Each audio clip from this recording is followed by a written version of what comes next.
Hey guys, thanks for tuning in. Today I'm going to show you how to change out your twin turbos on your N54 powered BMW.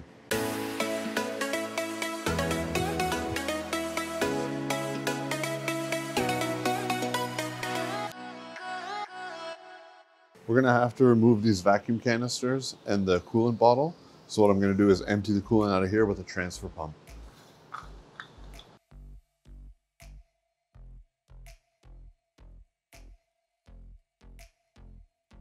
Now I'm going to take out the vacuum canisters.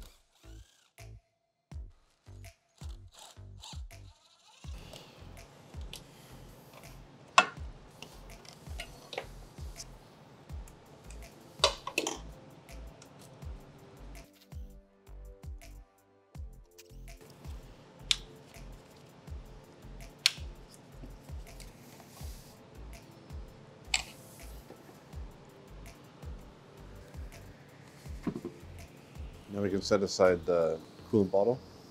Taking off the engine cover now.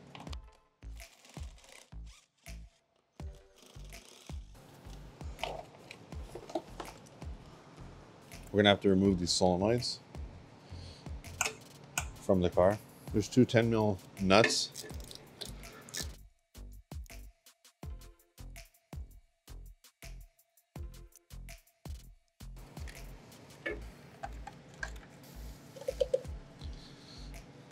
So right under this heat shield here, there's 4 E8s. Up at the front here, you have all your hoses and lines going through the front of the bracket. At the back, you'll have your O2 sensor cable management, which comes off easily. And I was actually missing a couple screws from the looks of it. 1, 2. I only had the 2. So I'll have to look into that, but you should have 4. So as you can see, I have aftermarket outlets. You should probably have your stock ones still, but if you are doing upgraded turbos, then you're going to want to change these out anyway to work with the new turbos. But I'm going to work on getting those removed. All right, so that's the outlet out of the way. I'm going to go after things that seem easily accessible from the top while I can, like the downpipe V-band bolts. So one of them is easy from the top, one of them is going to be easier from the bottom. The O2 sensors are going to be easier now, so I'm going to do that.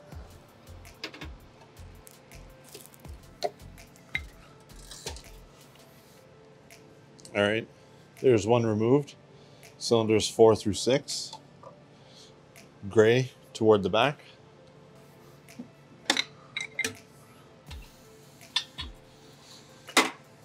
One through 3.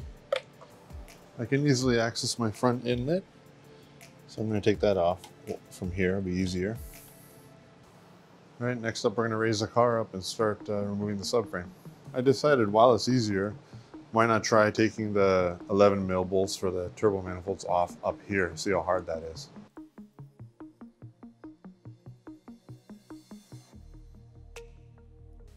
Not bad. I use the T50. Might as well do it while you're above the car instead of below it.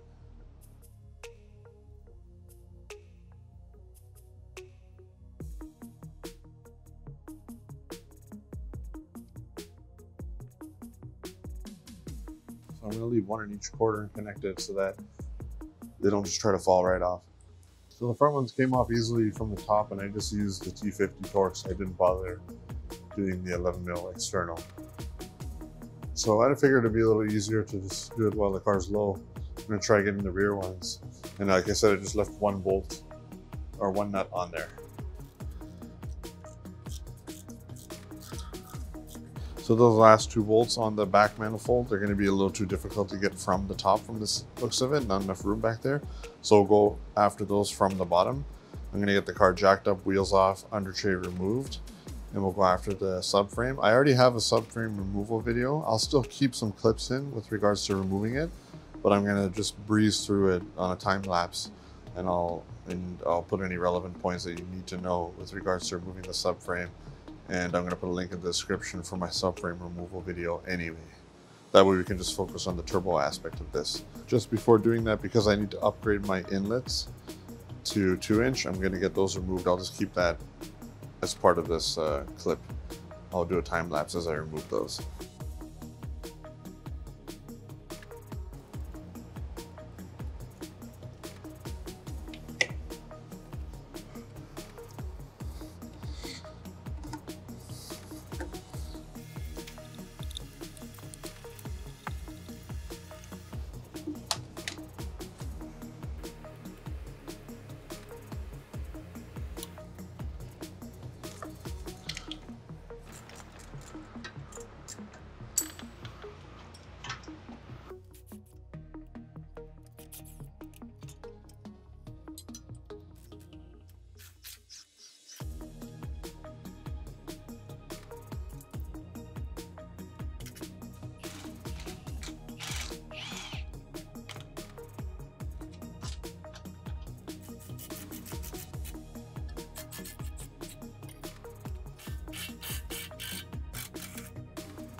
So as you've seen, I'm just breezing through this.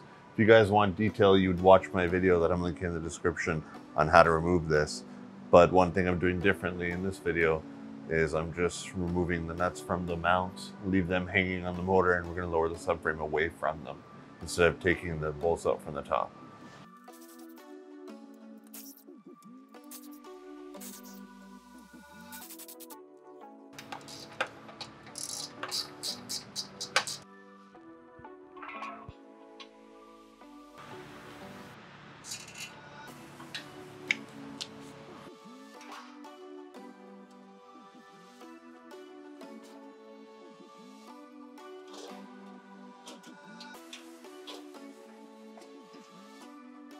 We've removed the subframe. We have full clear access to where we need to work. I'm going to remove this V-band for the downpipe. Now I'm going to go after these two 13s. I'm going to leave the O2s on the back. Just pop them out here.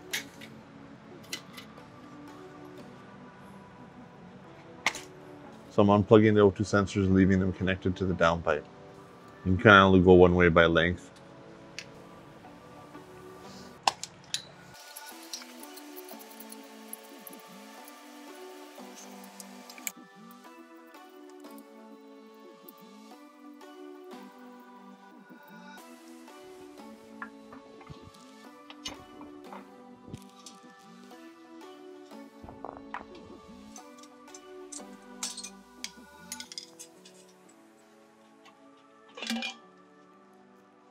Going to remove this engine mount. So these are E12 inverted Torx.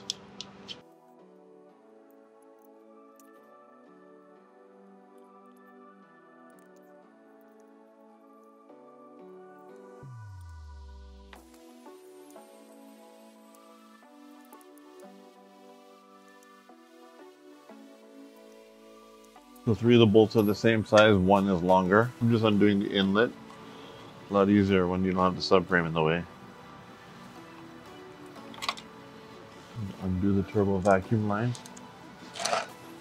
Just by eyeballing it, I think I'm missing a couple shields here. These have been replaced once with used turbos, once in the car's life, so I think I'm missing some heat shields here. But anyway, just FYI. So we're gonna have to remove the thermostat and water pump assembly. So in preparation, I'm gonna drain from here. I'm gonna undo this hose and let it drain out.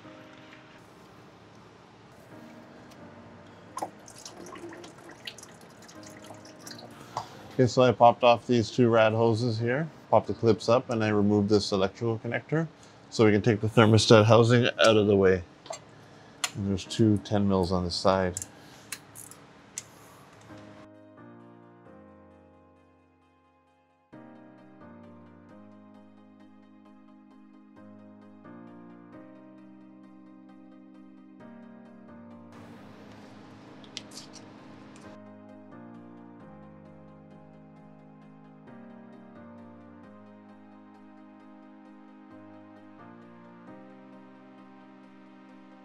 I'm getting ready to remove the water pump now. They're E12s. Correction on the bolts for the motor mount, those were E14.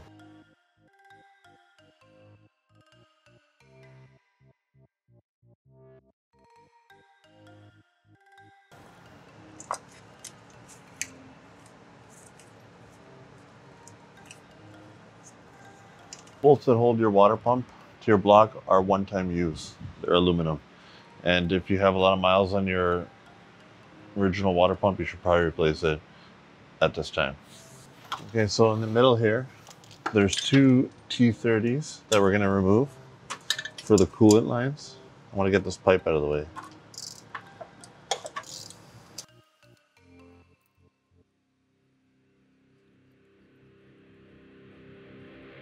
So we should expect a little more coolant to come out of here.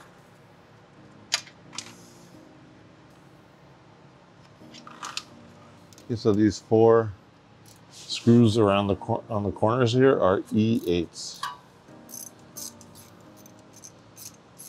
I'm gonna pull on this now and see how much coolant comes out.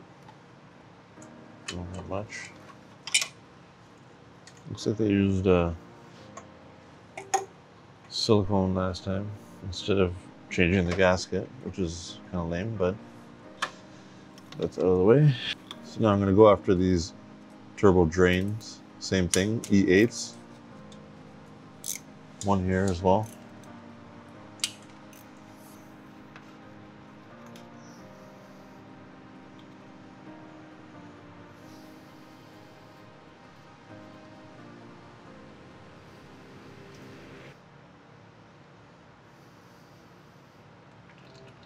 I didn't drain the oil out of the pan yet, so that's why that much is coming out. So I probably should have done that first. But of course I'm doing an oil change, so not a big deal. Let that drain out and then we'll move to the next one. So while that's busy draining, I'm going to go after the coolant supply line from the block and the front turbo. Again, it's a T30.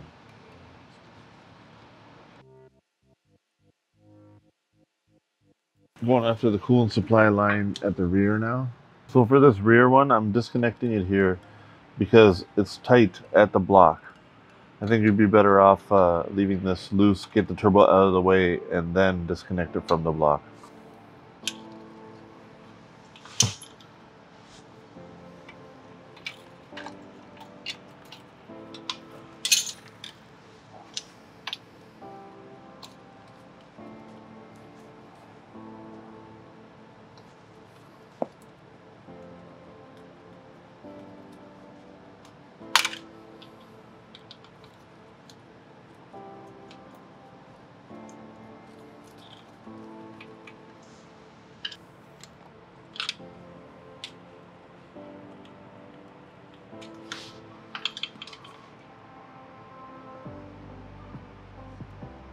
I'm going to attempt to take off the oil feed lines. Worst case, I'll just disconnect it from the block. So I've decided to just try right here. Take the feed off the block.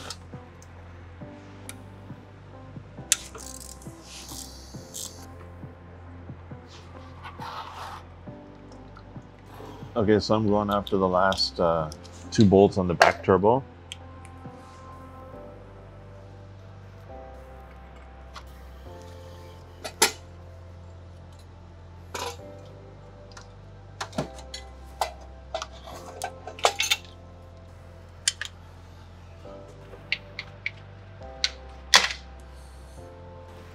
Okay, so there are the feed lines, coolant feed lines removed. Easier to leave those till last. Bring the turbos down before you remove those. So now we gotta do a few things. I gotta pull all the studs out and remove the donut gaskets in here on the head.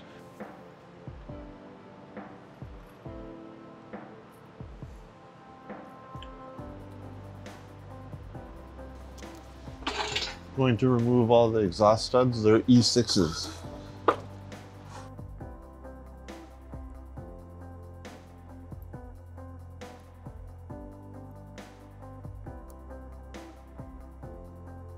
All the head studs came out nice and easy, which was nice. No breakages or anything like that. So I'm gonna clean up the block and come back when I'm ready for reassembly. Okay, so now I am getting ready to install the rear inlet. I got these off VRSF. I highly recommend this company. I've worked with them on a few occasions and it's always been a very pleasant experience. So I'll put a link in the description for where you guys can buy these. I got these at a subsidized price based on including them in the video, but I definitely would have bought these anyway. Got them quickly and they're a reasonable price. So these are their 2-inch inlets. They're going to be large enough to fit my new turbos. So just a little tip here, I have the engine support bar at its lowest possible setting for the motor to create more room back there. Given we have the opportunity, it should make sliding in that rear inlet quite easy. So I'm going to do that and I'll come back once I go back under the car. Okay, so I have everything cleaned up now. I'm going to start installing the new studs. These exhaust studs should be torqued to 89 inch-pounds.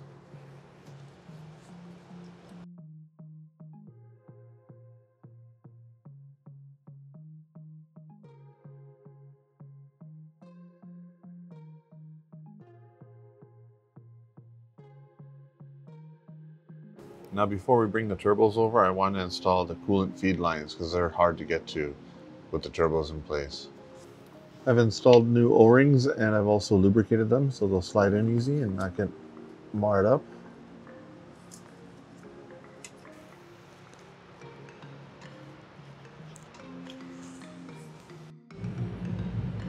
Here's a quick comparison of the stock turbo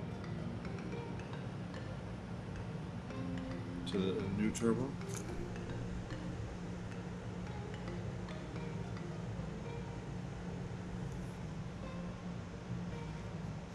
This wheel is a lot smaller than that wheel. Here's a stock inlet, and then the aftermarket one, way bigger.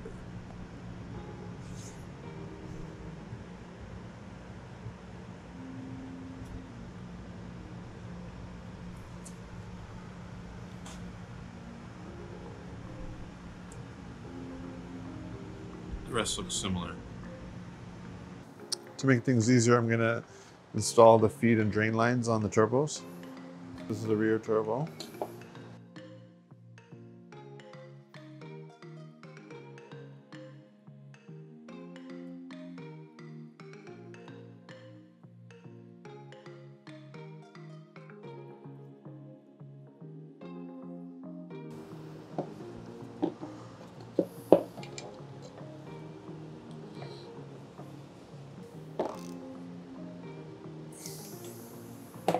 In preparation, I'm going to install the donut gaskets.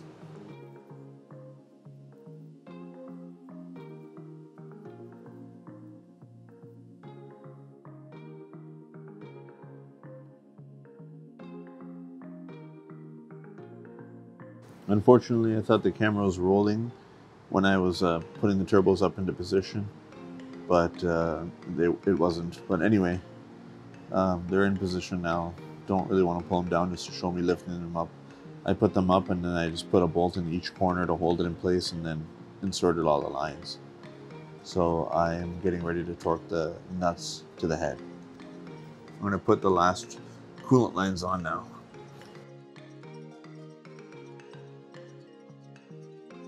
Now I'm going to torque down all the nuts to 15 foot-pounds.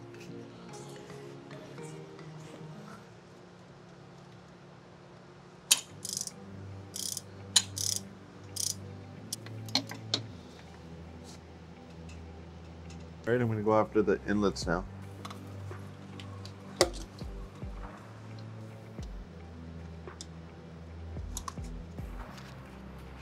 Time to reinstall the coolant transfer pipe.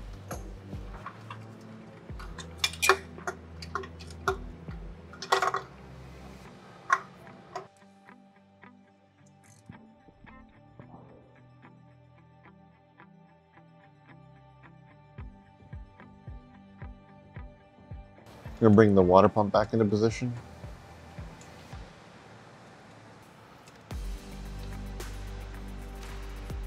So my kit came with steel bolts, so I don't have to stretch them, but they are the water pump replacement bolts, but you don't have to change them every time, I guess.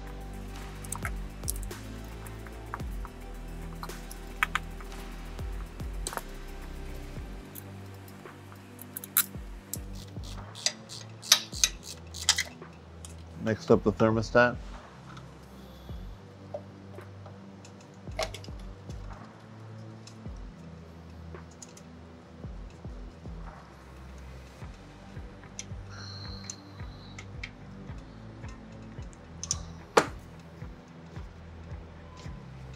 Gonna do the downpipes now.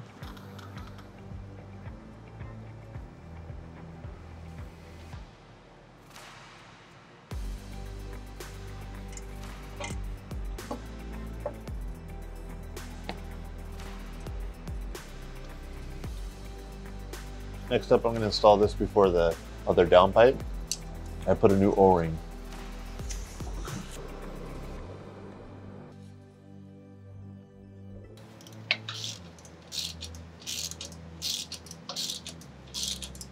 Alright guys, jumping a little bit ahead here. In the last clip, I believe I was installing the downpipes.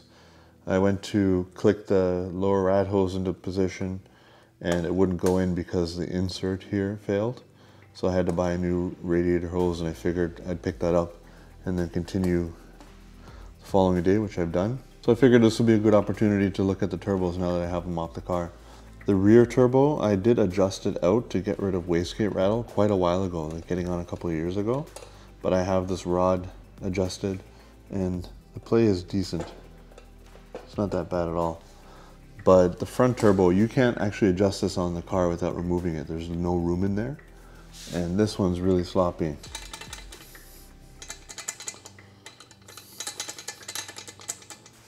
So that's the front turbo that can't be adjusted without removing it from the car. And that is where the play was coming from. I could have adjusted it off the car and put it back on and probably got a little bit more life out of it, but really wouldn't be worth your time to do that. And my rear turbo, as I said, I already adjusted it, so that wasn't the culprit. So just a quick summary there. I'm at the point where I'm putting the subframe back into position. Since I've already covered that in another video, I'm not going to go into too much detail.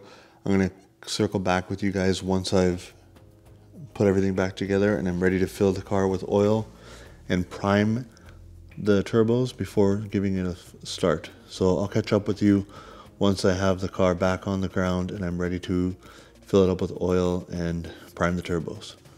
Alright guys, we're all buttoned back together. I'm going to start filling it with coolant, initiate the bleed procedure, and put some oil in it. So we're going to put the key on, headlights off, fan the lowest position,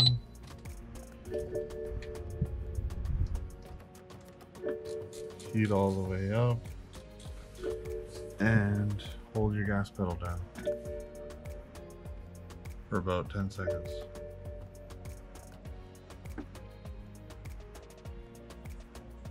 There you go, I can hear it.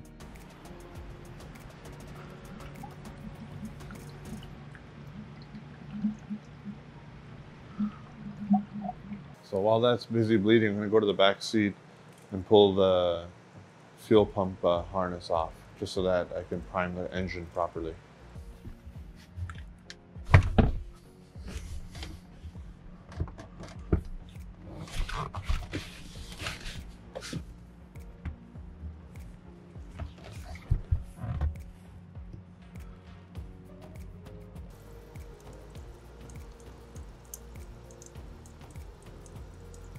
Alright, it's done bleeding itself. Engine has oil.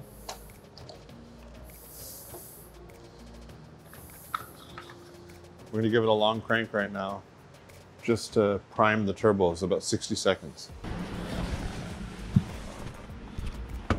Here's my back seat.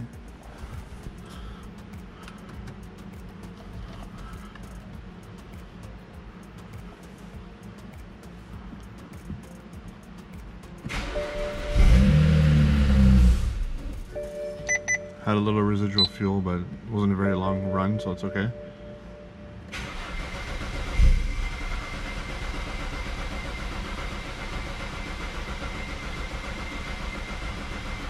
Powering off. Please unplug.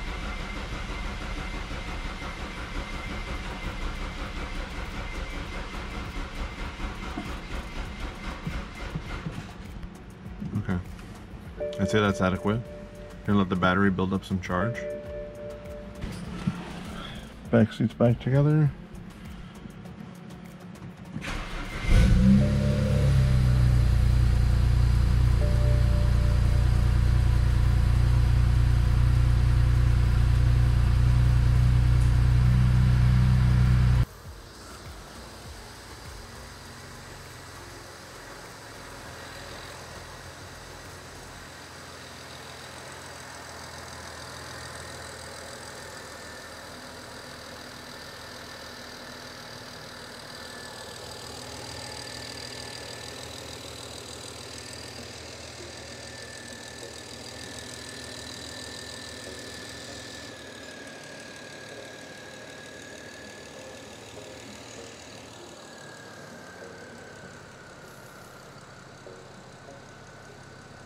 Got some smoke burning off the turbos, but that's pretty typical. Let it run for a bit. Under the car is nice and dry, sounding nice and smooth. The smoke's starting to burn off. It's pretty typical when you do a job like this. No leaks under the car.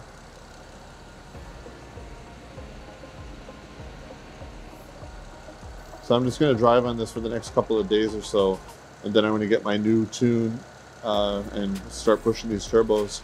I'm going to take it to the track, but my next video will be a follow-up general review of these turbos and how they're performing, and then that'll be followed up by a track video as well as a dyno video. So that's going to conclude this video. Shows you how to change out your turbos on an E90, and specifically how to install a set of Stage 2 Plus turbos made by Dynamic Autowerks. Hopefully they perform well. I've heard really good things. So thanks for watching. If this is your first video, consider subscribing for more content like this I upload regularly.